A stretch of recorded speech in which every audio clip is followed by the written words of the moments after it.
శ్రీ గురుభ్యో నమః. భగవాన్ రమణ మహర్షి గారి అమృతవాహిని. ఈ జీవకోటినంతా సమానం చేసినా మళ్ళీ 4 సంవత్సరాల్లో హెచ్చుతగ్గులు వచ్చేస్తాయి. 4 రూపాయలు సంపాదించుకునేవారు ఉంటారు, పాడు చేసుకునేవారు ఉంటారు. మన చేతి వేళ్ళే సమానంగా ఉండవు కాబట్టి ఎవరితోనూ పోల్చుకోకుండా మీ సంసారాన్ని బట్టి మీరు ఉండండి. దుర్జనుడు తన బలహీనతలను బయటకు కనబడకుండా కోట మీద కోట వేసుకొని ఎదుటివాడి బలహీనతలను టామ్ చేస్తూ ఉంటాడు. ఎవరినైనా క్షమించగలం కానీ కృతజ్ఞుణ్ణి క్షమించలేము. కొంతమంది అంటారు, మేము వారిని లెక్క చేయము, వీరిని లెక్క చేయమని. అలా అని నీ మనస్సును లెక్క చేయడం మానేయి. అది దాని గూటిలో పడిపోతుంది. నీకు అశాంతి ఎక్కడి నుండి వస్తుందో శోధించు. ఆ కారణాన్ని చంపేయి. కారణాలు అన్నీ మనసులోంచే వస్తున్నాయి, దాన్ని చంపేయి. ఇక ఏదీ మిగలదు. మన మనస్సును మనమే నమ్మడానికి వీల్లేదు. కారణం దానికి స్వతంత్ర శక్తి లేదు. నీ దేహము, నీ మనస్సు ఒక అతీత శక్తి ఆధీనంలో ఉన్నాయి. మనస్సు మీరు కాదు. అది అమృత అనుభవానికి అడ్డు వచ్చేది. అది మరణానంతరము మీకు కూడా వస్తుందని గుర్తుపెట్టుకోండి. గాలిని మూట కట్టడం ఎంత కష్టమో మనస్సును ఆపడం కూడా అంతే కష్టము.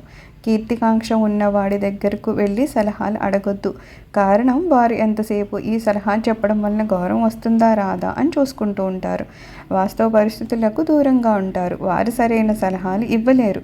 వారికి ఒక నమస్కారం పెట్టి వదిలేయండి అన్నారు వింటను. ఈ ప్రపంచం గురించి బుద్ధుడు బట్టల నిండా సెంటు రాసుకున్న మనస్సు నిండా కామవాసనలు ఉంటాయి అన్నారట.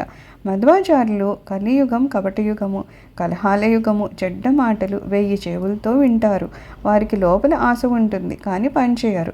వాళ్ళకన్నా పాకి పని చేసేవారే మేలైన వారు అన్నారు. వ్యక్తి బాగుపడకుండా సమాజం బాగుపడదు. జనసమూహమే సమాజము. సత్యాన్ని ప్రియంగా చెప్పే మాట కూడా తపస్సుతో సమానమే. ఇతరులను గాయపరిచే మాటల వలన చివరకు మనకే అవమానాలు వస్తాయి. గాంధీ గారింట్లో డబ్బు పోతూ ఉంటే గాంధీ గారి తండ్రి భార్యను తిట్టిపోస్తూ ఉండేవారు. అనవసరంగా తల్లిని తిట్టిపోస్తూ ఉంటే బాధతో తండ్రి గారికి గాంధీజీ పశ్చాత్తాపంతో ఇలా ఉత్తరం రాశారు: ఆ సొమ్మును నేనే దొంగిలించాను. దాంతో తండ్రి గాంధీ గారిని తిట్టలేదు, కొట్టలేదు, కన్నీరు పెట్టుకున్నారు.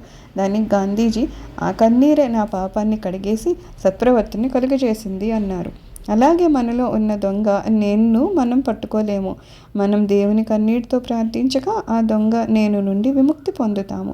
ఈ మనస్సు చనిపోయే వరకు అది కల్పించిన విషయాల చుట్టూ తిరుగుతూ ఉంటుంది. ఏదైతే కల్పించిందో అదే దానికి నిజము అనిపిస్తుంది. ఏదో ఒకరోజు శరీరం చనిపోతుంది. మళ్ళీ ఆ మనస్సే కొత్త దేహాన్ని తొడుగుతుంది. అదే పునర్జన్మ. ప్రతి ఒక్క హిందూ హృదయంలోనూ రాముడు ఉంటాడు. పూర్వము తెలివితేటలు తక్కువగా ఉన్నప్పుడు సదాచారంగా సంతృప్తిగా ఉండేవారు. నేడు టెక్నాలజీ, సైన్సు పెరిగి తెలివి ఎక్కువైంది. కానీ కొత్త సమస్యలు వస్తున్నాయి. క్రమశిక్షణ తక్కువగా ఉంది. అసంతృప్తి ఎక్కువైపోయింది. తెలివి తక్కువ వారితో స్నేహాలు ప్రమాదాలు తెచ్చిపెడుతున్నాయి. ప్రపంచంలో చాలా జరుగుతున్నాయి. అవన్నీ కోరికల వల్లనే. చదువుకున్న వారు కూడా, తల్లిదండ్రులు కూడా కుటుంబ సభ్యులే అనే విషయం మర్చిపోతున్నారు. పెడితే తింటారు, తిడితే పడరు. రోజులు అలా మారాయి. వివేకానంద ఎవరైనా మా సంస్థకు విరాళం ఇస్తే మేము నిలబడి పుచ్చుకుంటాము. ఇచ్చేవాడు మాకు నమస్కారం పెట్టాలి. మేము స్వీకరించకపోతే ఎవరికిస్తారు అనేవారు. కొందరు శ్మశానానికి వెళ్ళే వరకు ప్రపంచంలో ఏదో ప్రకృతి విషయం తీసుకొని నాపుతూ ఉంటారు. భగవంతుని మాట స్వీకరించరు. బాహ్యంగా శరీరం అందంగా లేకపోయినా హృదయంలో అందం ఉంటే బాహ్య వికారాన్ని అధిగమించవచ్చును. బాహ్యంగా అందంగా ఉన్న హృదయంలో అందం లేకపోతే దాన్ని పూరించలేము. శాస్త్రం తెలిసిన వాడిని పూర్వం శాస్త్రి అనేవారు. స్మార్తులు స్మృతిని ఆధారంగా చేసుకునేవారు. వారు సూర్యుడిని, గణపతిని, సుబ్రహ్మణ్యుడిని, శివుణ్ణి, విష్ణువుని ఆరాధించేవారు. దాన్ని పయాతి పూజ అంటారు. రామానుజులకు పూర్వం అందరూ విభూతి ధారణ అడ్డంగా పెట్టుకునేవారు. యేసులోకం చిత్రమైంది. 10 మంది కుష్ఠరోగులకు వ్యాధి నయం చేస్తే ఒక్కడే కృతజ్ఞత చూపించాడన్నారు.